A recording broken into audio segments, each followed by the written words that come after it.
radio and film, in which I talk to a whole host of really, really talented industry professionals across a broad range of job roles who share their stories, how they got into this business and why, and the pros and cons of what they do. And also they share invaluable advice as to how you could follow in their footsteps. Each week I catch up with a different guest, and they have really interesting stories to share. For those of you joining me for the first time, welcome. It's really good to have you. My name's Samina Kiani. I'm a broadcast journalist and TV producer with over 25 years experience working in this business, which I'm using to be of service to young people who want a career in media by creating this series of interviews as a platform for them to refer to.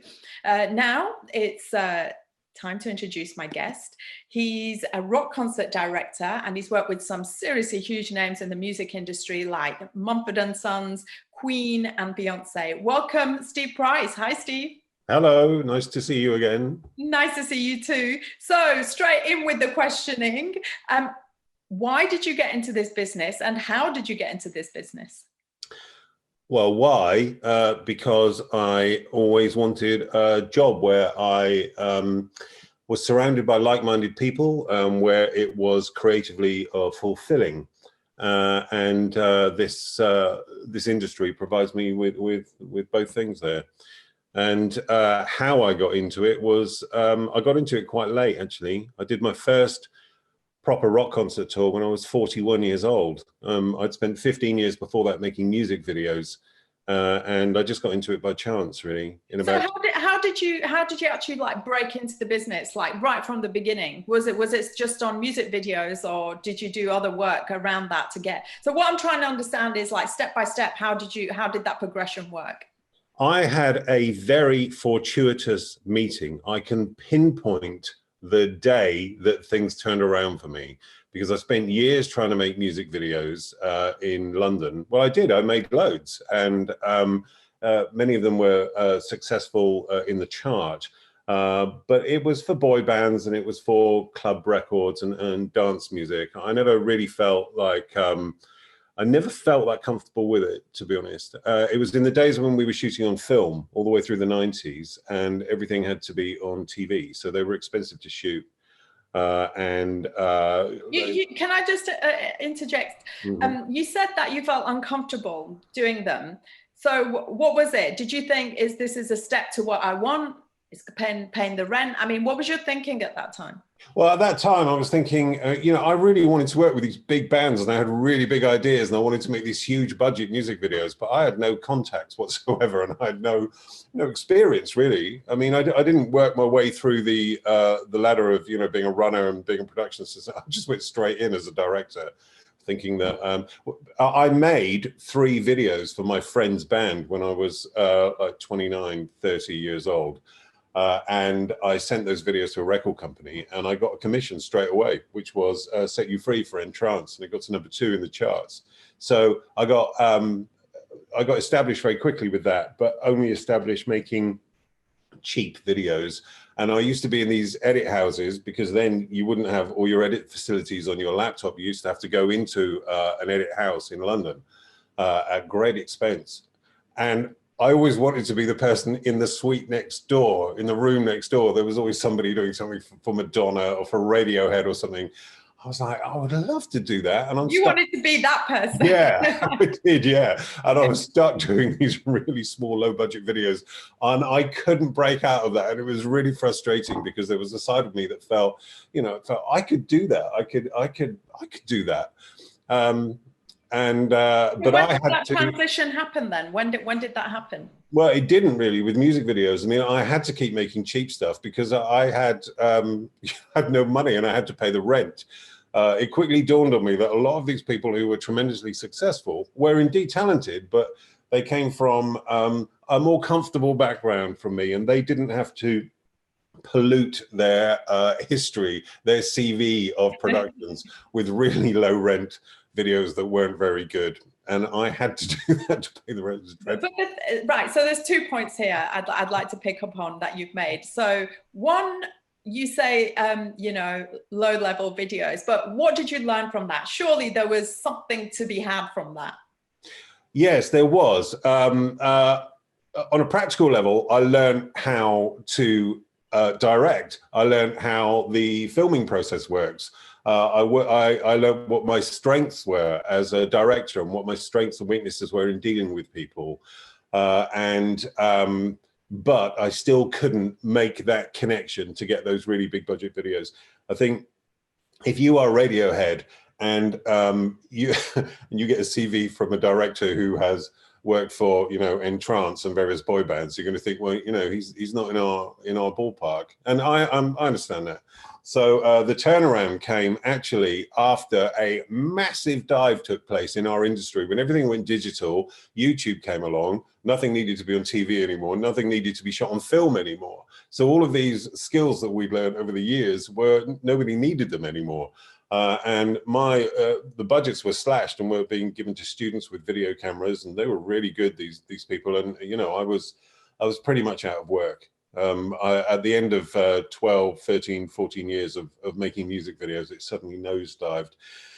And then one day I was walking along Oxford Street, and I just bumped into a bloke called Matt Dowden, who was the drummer in my mate's band, the first band that I ever made my demo videos for. See, it all catches up, doesn't it? So even doing the low budget helps somehow. Yeah. I know there's a good story coming now.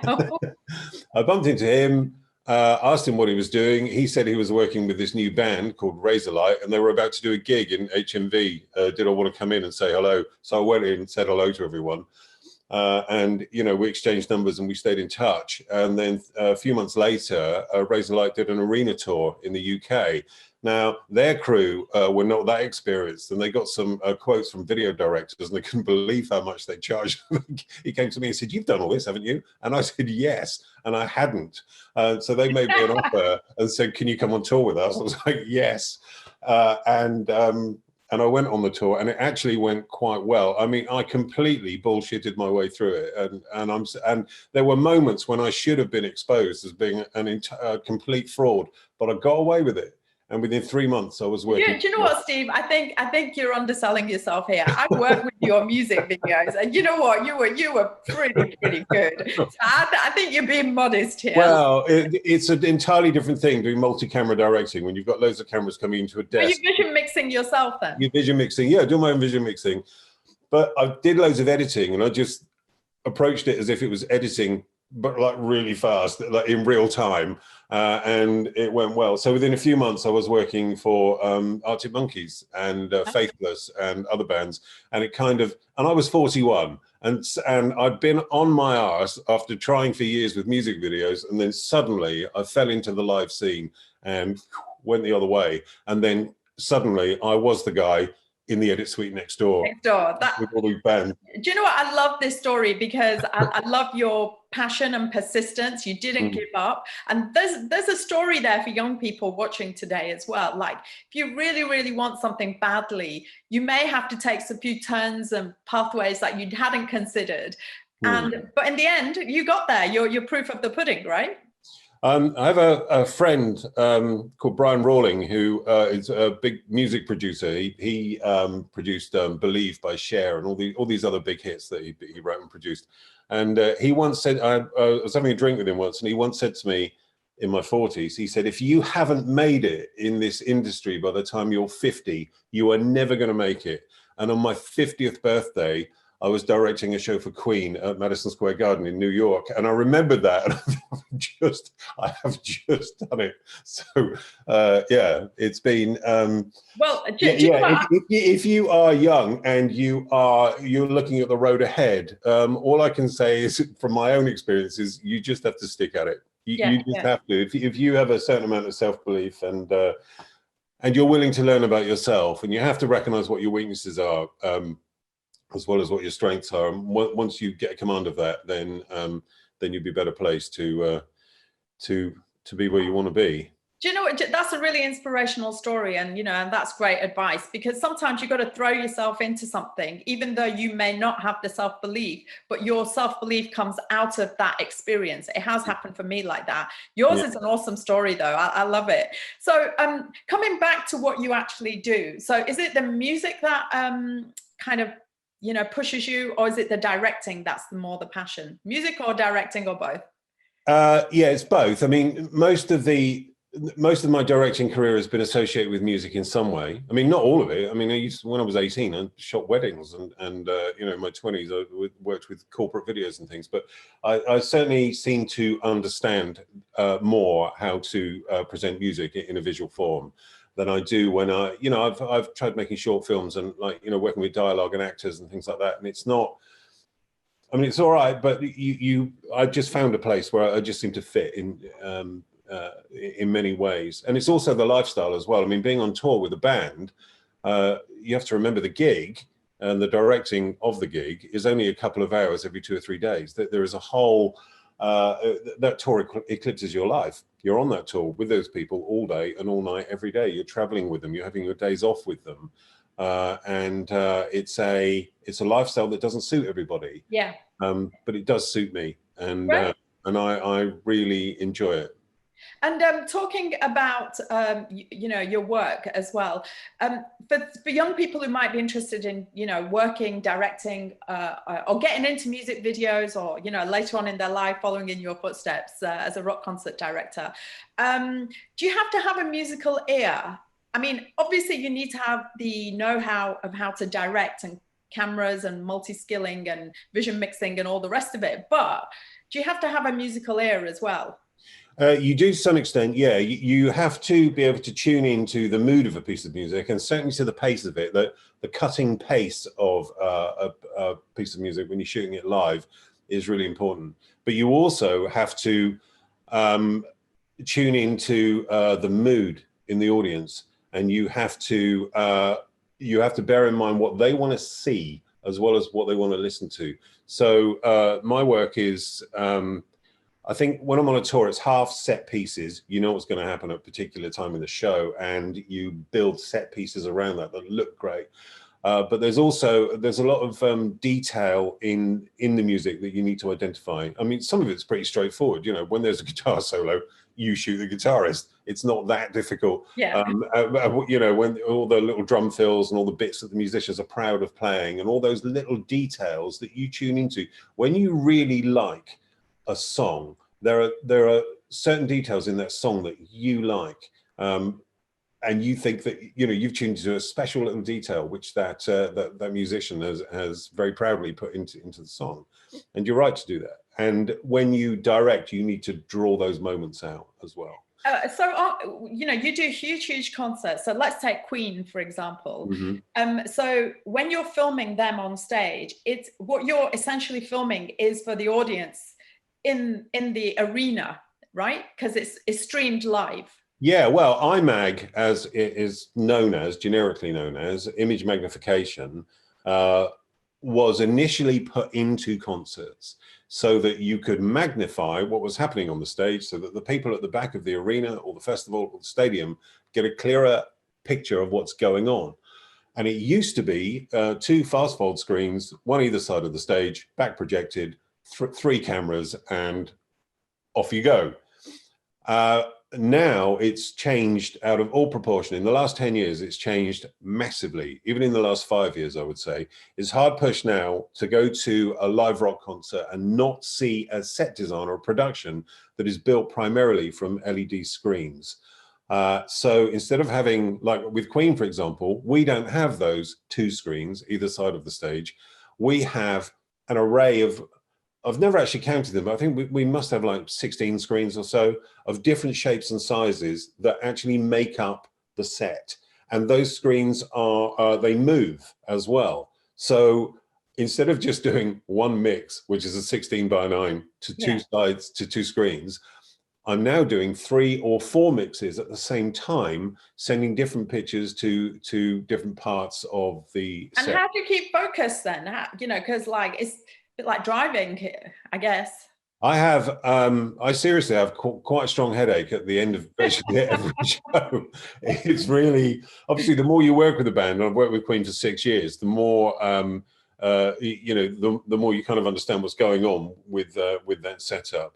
But you need to, you work in conjunction with the band and with the lighting director and with the creative director and production designer to work out exactly what's going on at any one time, and exactly what you're doing doesn't just accommodate the audience, but to make sure that what you're doing fits with what everybody else is doing in all the other departments as well. Yeah. So, and it's, yeah, it can be challenging, and sometimes you make some awful mistakes. There are times when I'm doing so much that I am randomly hitting buttons on the desk, trusting that the camera operators Has got the shot ready for you. I've got so many screens in front of me on the multi-viewer. It's just not possible to know exactly what's going on.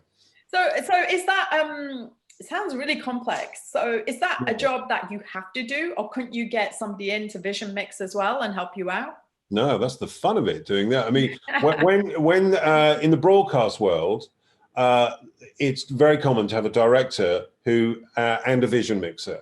And when I've done festivals and they're televised, and I often sit in the broadcast truck, because sometimes I'm doing one mix for screens and they're doing the mix for TV with a different set of cameras. It's quite interesting how they work. It's very different to how I work. I'm very involved in that show. I'm part of the team that is responsible for the creative look of the show. So it's a. So I'm sorry, I just lost my track of what. But basically, you're a creative director as well as directing, a film director, so to speak. Yeah. I'm not the creative director of the show, but but my creative input into the way it looks on those screens is crucial as part of the team. And what you know, obviously there's some set pieces in a concert. What if the band decides to do something like freestyle? Then what? Well, I love it when it's like that. Now, a lot of bands that I work with, like Tame Impala or Bastille, for example, they most of their music is time coded. So the song is of a particular length and it stays at that length, and all of the lighting cues and whatnot are being triggered by time code. With a band like Queen, for example, or Mumford Sons, everything you hear is live, and there is no time code. There's no click track. So they can go off-road, and you have to keep an eye on the performers, and they're looking at each other, and Brian might look at Roger on the drums and it's like, right, we're going to go around again because this is rocking. So they go around again. And I suppose they're feeding off the audience, aren't they? Yeah, and they're feeding off the audience, and then you're part of it, and you're sitting at that desk really feeling like you're in the band at times. You feel like you're playing a kind of musical instrument because you're rocking along with it. And that's also, actually, I've touched on another important issue of what we do in our job, is that relationship between the musicians is really important. And and we call them relationship shots. So when you've got that look from one artist to the other, and then that return look, if you capture that it makes the audience feel so much more connected to what's going on. There is a lot to think about. There is a lot. No, it sounds it. So listen, I'm sure a lot of people, including myself, think you've got a super cool title, rock concert director. So those who want to follow in your footsteps, what kind of traits do they need to have? What kind of skill set do they need to have to get to where you are? Well, first of all, it sounds cool. And yeah, we play that up a bit sometimes, but really it's not. There is a lot of hanging around when you're on tour. There is a lot of travel. There's a lot of boredom, actually. If you are the kind of person that enjoys that sort of social atmosphere, if you enjoy being away from home, and if you enjoy the travel, then that essentially you're off to a flying start. And it's 24/7, like you're literally living with these people on the road. It eclipses your life, yeah. It completely eclipses your life. Now, you're with people who, the good thing about it is that all the people there they've got a job. Not only that, they've got the job that they want, and everyone's happy with what they're getting paid. And also, there doesn't seem to be any hierarchy. I'm one of the older people on the tour, but on the day off, I will get invited out with everybody else, including the crew that are in their 20s. As my video engineer, has said to me sometimes, because he's like, we work very closely together, and he's only 28. He always says, age doesn't exist on tour, and it doesn't seem to. You feel kind of ageless. That's really refreshing to hear, because that's not the story across the broadcast industry. No, it's not. No, it's not. So if you enjoy being in the presence of big personality, it's very personality driven as well. And most of the people on the tour are not only good at their job, but they're also pretty nice people, because you have to get on. If you come on tour and you're a bit of an arsehole, you're not going to get invited back. So the people that get invited back are the people that fit. Having said that, mental health issues are rife in the touring world, no matter which department you're in. Oh, yeah. It's very tough on relationships to be away from home a lot, particularly if you've got children. So I have seen really hardened roadies before a show sitting on a flight case in a corridor sobbing because they've just come off the phone to their children. And I've seen that more than once. And there are a lot of people who come on tour thinking that they can embrace it and they can love it, and they don't last very long, because it's a particular way of life that doesn't suit. Yeah, it doesn't suit everyone. And what about technically? So do young people who might want to work in music videos, want to get into directing them, need to know the camera technicals and lighting and no, I might be a bit of an anomaly in the industry, is that I have very, very few technical skills. And in fact, I have this massive mixing desk, and I never make a note of which one it is. And I've had several conversations with people that are quite techie about this kind of thing. And they say, "Oh, which desk do you use?" I don't know. I just do it. Like, well, you must know. I was like, well, no, I know what I need to do with it. And my engineer sets everything up the way I need it to be set up. I don't have to program the desk. I just operate it, and then I get on the cans. And also it's a question of, being able to motivate people as well, because to be on camera for 2 hours concentrating on what you're doing is not an easy job. So we bring everyone together as a family, and we're on cans, and we're communicating with each other, and you want to come away from that gig feeling high, and you want all of your crew to come off that gig feeling high as well. At the end of the gig, I walk away. My crew have to stay there for another 3 hours to dismantle everything, get it on that's truck. hard work. Yeah. So you need to know that they need to know that they're appreciated, and I need to let them know that I can only do my job because of the job that they do. So what advice would you give, though? Like you say, I think you are technical. I've worked with you. I know you're technical, but maybe not in the traditional way. So for young people watching, what would your advice be? Should they go away and learn their technicals about cameras and so on? Yeah, well, it's becoming more technically based because, as I mentioned, this proliferation of digital technology, that there's so much programming involved in a gig now, whether it's in lights or in video or in sound. The digital world has brought with it a whole new skill set. So whereas being on tour used to be more about pushing flight cases and hauling cables, it's now more about it's more about computers. Yeah. So there's a lot of people on tour who are computer geniuses, and the broader age range of people that go on tour, it seems to be coming down. There's loads of people on tour who are in their 20s, who are in their early 20s, who are coming along because they're great with media servers or well, yeah, they're more tech savvy, aren't they? Yeah, they are. They're very older generation. Yeah, very tech savvy. Some of them don't last very long when they find out that they do actually have to run hundreds of meters cables every day before they can do the techie bit. There's a lot of opportunities coming up, and I would advise you to do it when you're young as well. When you're young and you don't have all this relationship pressure, get out there and see the world. And if you get that opportunity to go and see the world, go and bloody see it. Don't just go to the nearest Irish bar on your day off. Enjoy it. Go out. I've been out. I was in. Oh, sorry. I'm going on. It's okay. No, it's good to hear. It's good to hear. I mean, we're coming to the end of the interview, and I was just wondering if you could just really, just very briefly, for all people, not just wanting to get into film like you, but TV and radio too. What piece of advice can you leave us with today? That is a really difficult question to answer, particularly with TV and radio. I don't know.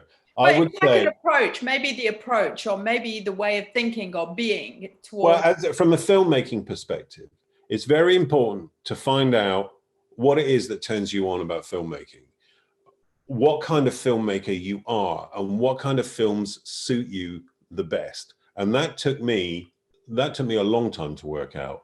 Now, with the tools at your disposal, with your Adobe and Final Cut Pro suites and everything, and your After Effects and your laptops and your digital cameras, you can find this out a lot quicker at an earlier age. You must find out who you are on what your strengths are, and you must know your strengths.